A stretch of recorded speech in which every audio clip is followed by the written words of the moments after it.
युद्ध के शुरुआती वक्त से लेकर अभी तक सबके मन में खौफ है कि अगर परमाणु युद्ध हुआ तो क्या होगा। 10 सेकंड में दुनिया में तबाही होगी। एक परमाणु बम का कितना वजन होता है, क्या इसकी मारक क्षमता होती है, हम आपको बताते हैं वॉल ग्राफिक्स के जरिए। परमाणु युद्ध हुआ तो क्या होगा। 10 सेकंड में, महज 10 सेकंड में दुनिया में तबाही आ जानी है। ये होने जा रहा है। एक परमाणु बम का 1000 साल तक असर रहेगा। आपने नागासाकी और हिरोशिमा में जो देखा है, जो जापान की स्थिति रही है, उसके बाद यही कह सकते हैं 1 घंटे में करीब 20 करोड़ लोग मारे जाएंगे। इसका असर ये होने जा रहा है, यानी परमाणु बम का असर ये होगा 10% इलाके अंधेरे में डूब जाएंगे, यानी किसी को कुछ समझ नहीं आएगा कि हुआ क्या है। 2 अरब लोग भूखमरी के शिकार हो जाएंगे, यानी जहां भी परमाणु हमले किए जाते हैं वहां पे इसका असर इस तरीके से होता है। इसका असर इस तरीके से होता है कि वहां पेड़ पौधे सब सूख जाते हैं। 150 मिलियन टन धुआं ओजोन परत को घेर लेने वाला है। ये इस वक्त हम आपको बड़ी बातें बता रहे हैं। 100 परमाणु बम अगर फटे तो पृथ्वी का वातावरण पूरा तबाह हो जाने वाला है। सब कुछ अनबैलेंस हो जाएगा। 45% बारिश दुनिया में कम होगी, यानी एक देश में भी अगर परमाणु बम गिराए जाते हैं तो उसका असर वहां तक सीमित नहीं रहना है, बल्कि उसका असर आसपास के देशों सहित अगर ज्यादा परमाणु बम अगर गिराए जाए तो इसका असर ज्यादा होगा। एक और हम ग्राफिक्स आपको दिखाते हैं। इस वक्त परमाणु हथियार वाले देश कौन कौन से हैं, जिसमें मैं आपको बताती हूँ। दुनिया के 2 ताकतवर देश, जहां रूस और अमेरिका इनके पास तो है ही है, इसके अलावा भी ब्रिटेन वो देश है, फ्रांस है, पाकिस्तान भी है, भारत, चीन, उत्तर कोरिया और इजराइल। भारत परमाणु बम वाला देश ना हो, इसके लिए बहुत दुनिया ने कोशिश की, खासकर अमेरिका ने बहुत कोशिश की, लेकिन हमारे जो मिसाइल मैन है उनकी उपलब्धि की। हम भारत, जो कि दुनिया के तमाम चुनिंदा देशों में हम भी शुमार हैं जिसके पास परमाणु वाले हथियार देश है, और रूस यही धमकी दे रहा है। अमेरिका पश्चिमी देशों में आता है और इसने भी कहीं ना कहीं रूस को यह चेतावनी दी है कि अगर वो परमाणु बम का इस्तेमाल करे तो आने वाले वक्त में इसकी तरफ से मुंहतोड़ जवाब दिया जाएगा। तो 48 घंटों में ज़ेलेंस्की 2 बार बोल चुके हैं कि रूस ने परमाणु अटैक की पूरी तैयारी कर ली है और हमला कभी भी किसी भी वक्त किया जा सकता है। रूस भी अपना न्यूक्लियर बॉम्बर दिखाकर इसकी पुष्टि कर दी है। इस वक्त यूक्रेन की सरहद के पास रूस के ऐसे हेवी बॉम्बर लगातार उड़ान भर रहे हैं जो अपनी सरहद में रहकर ही कीव या फिर खार्किव पर न्यूक्लियर अटैक कर सकते हैं।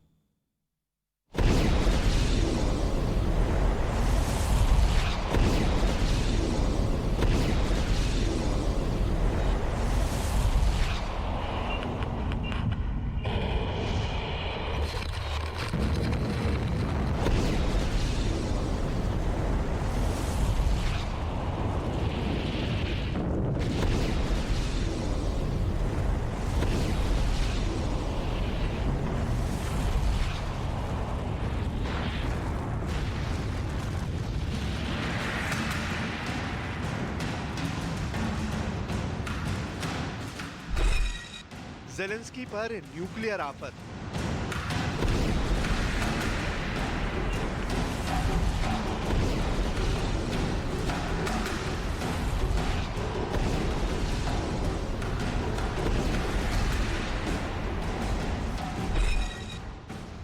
ज़ेलेंस्की का सबसे बड़ा डर सामने आया।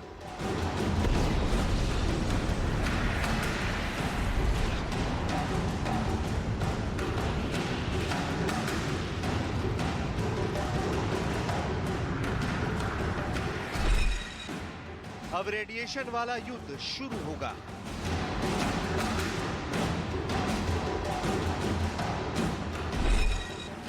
परमाणु का मिनी वर्जन फटेगा या मेगा वर्जन।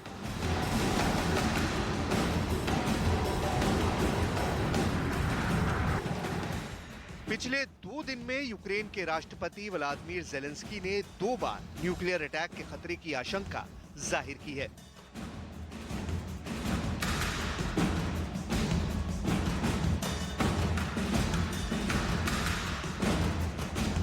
ये बड़ा परमाणु हमला भी हो सकता है या फिर टैक्टिकल न्यूक्लियर हमला।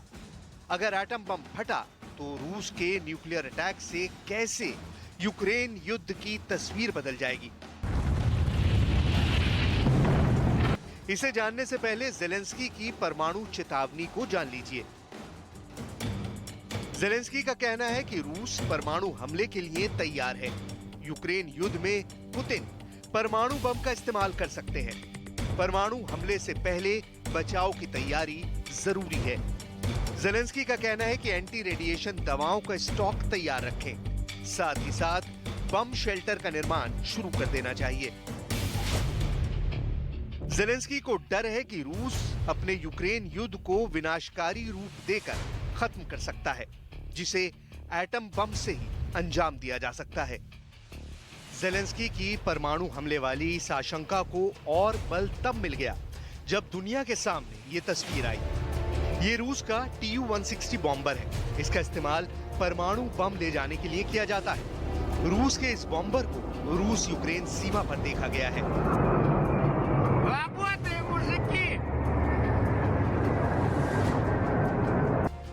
ऐसे में बड़ा सवाल है कि क्या यूक्रेन में गिरेगा छोटा एटम बम?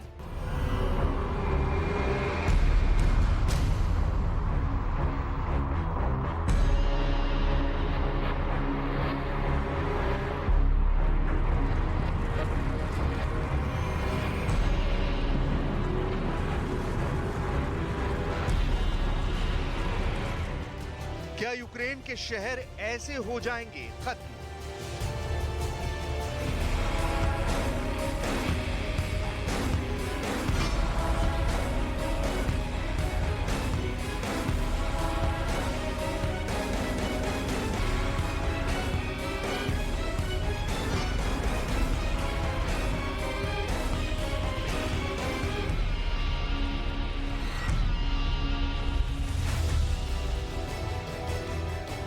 क्या यूक्रेन युद्ध में चलेंगे टैक्टिकल न्यूक्लियर वेपन?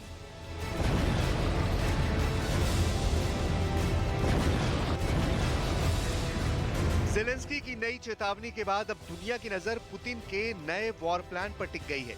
रूस ने कीव के किले को ध्वस्त करने के लिए हमले तेज कर दिए हैं, लेकिन गोला बारूद और टैंक मिसाइलों से रूस का काम पूरा होता दिख नहीं रहा। इसलिए आशंका है कि बौखलाए पुतिन अब ऑपरेशन TNW यानी टैक्टिकल न्यूक्लियर वेपन को ग्रीन सिग्नल दे सकते हैं।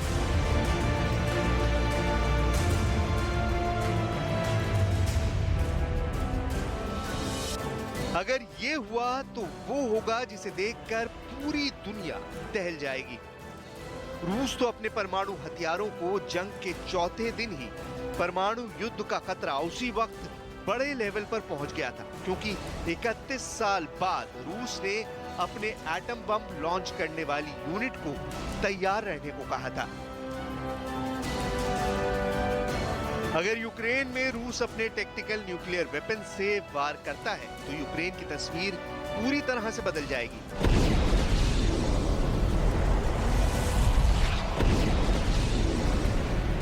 फेडरेशन ऑफ अमेरिकन साइंटिस्ट के मुताबिक रूस के पास 1 किलोटन से लेकर 100 किलोटन क्षमता के करीब 2000 छोटे न्यूक्लियर बम हैं, जिन्हें टैक्टिकल न्यूक्लियर वेपन भी कहा जाता है। द न्यूयॉर्क टाइम्स की एक रिपोर्ट के मुताबिक दुनिया के मशहूर युद्ध विश्लेषकों का मानना है कि पुतिन की सेना किसी भी पारंपरिक युद्ध कैसे परमाणु युद्ध में बदला जा सकता है, इसका अभ्यास भी कर चुकी है। और खासकर यूक्रेन युद्ध के मैदान में भारी नुकसान के बाद रूस की सेना ऐसा कर भी सकती है।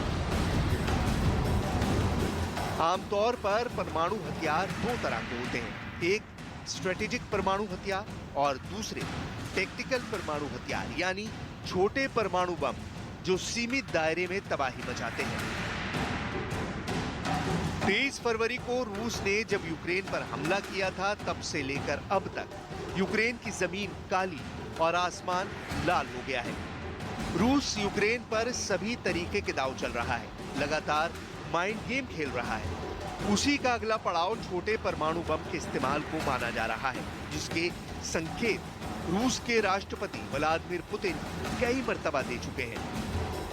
Высшие должностные лица ведущих стран НАТО допускают и агрессивные высказывания в адрес нашей страны. Поэтому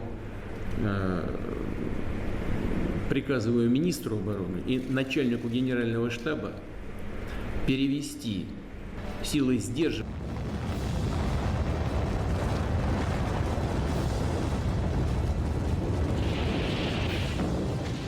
यानी अगले कुछ दिनों में वो हो सकता है जिसे देखकर दुनिया सहम जाएगी। दावा किया जा रहा है कि पुतिन अपने जखीरे का सबसे खतरनाक बम यूक्रेन के खिलाफ इस्तेमाल करने का मन बना चुके हैं।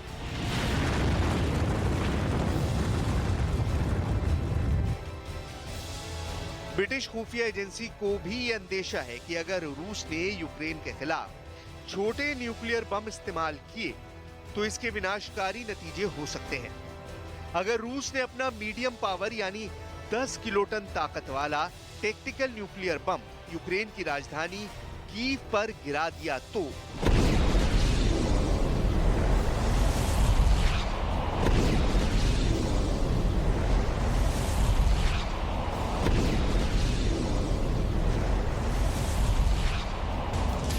आग के चलते 200 मीटर तक सब कुछ जलकर खाक हो जाएगा। एयर ब्लास्ट 1 के बाद 1 किलोमीटर तक झटके महसूस होंगे। 5 किलोमीटर तक रेडिएशन फैल जाएगा जो न सिर्फ जानलेवा होगा बल्कि पीढ़ियों को बीमार करेगा। 1 लाख से अधिक लोग मारे जाएंगे। एयर ब्लास्ट 2 में 2 किलोमीटर तक इमारतें ध्वस्त हो जाएंगी।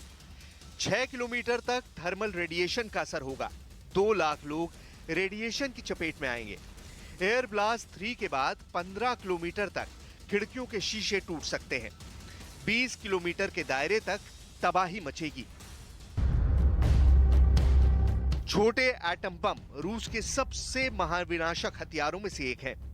हालांकि ये बड़े परमाणु बम से कम तबाही मचाते हैं, लेकिन ये तबाही यूक्रेन युद्ध की तस्वीर बदलने वाली साबित होगी।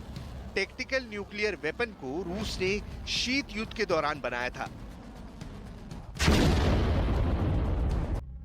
रूस के टैक्टिकल न्यूक्लियर बम को एयरक्राफ्ट से गिराया जा सकता है और यूक्रेन के शहरों को बर्बाद किया जा सकता है। रूस के छोटे परमाणु बमों को पारंपरिक मिसाइलों पर लोड किया जा सकता है।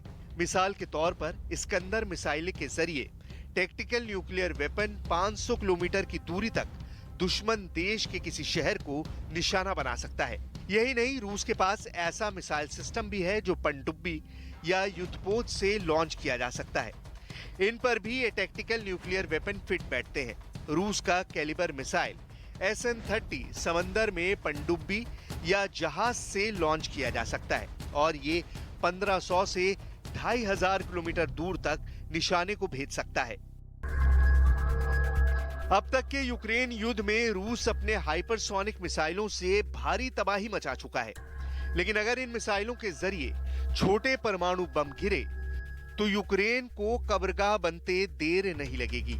अमेरिका की जॉर्ज टाउन यूनिवर्सिटी के स्कूल ऑफ फॉरेन सर्विस में अंतर्राष्ट्रीय मामलों के प्रोफेसर पॉल डी मिलर के मुताबिक, मैं इस बात को लेकर अनिश्चित हूं कि इस युद्ध में टैक्टिकल न्यूक्लियर वेपन क्या फर्क पैदा कर सकते हैं।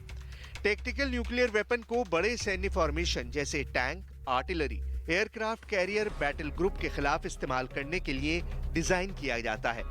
इसके अलावा इन्हें अंडरग्राउंड बंकरों, टिलेबंद सैन्य ठिकानों या कमांड एंड कंट्रोल ठिकानों के खिलाफ इस्तेमाल करने के लिए विकसित किया जाता है।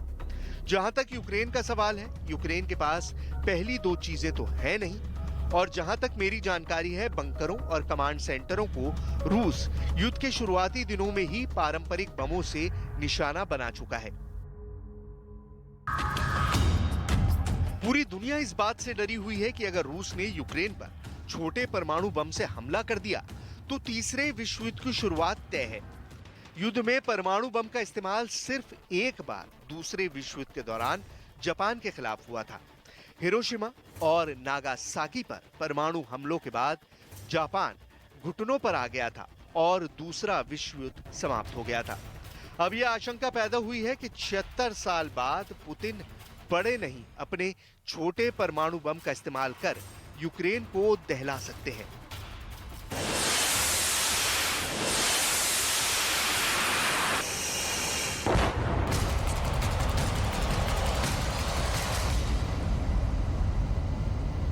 अब धुआं ही धुआं नजर आया। एक तस्वीर में तो कार रिपेयर करने वाली दुकान आग की लपटों से घिरी दिखी, जबकि इसके ठीक नीचे ट्रेन चल रही थी। यानी वहां ऐसी तस्वीरें आम हो चुकी हैं। इसी तरह एक जगह कई लोग बेखौफ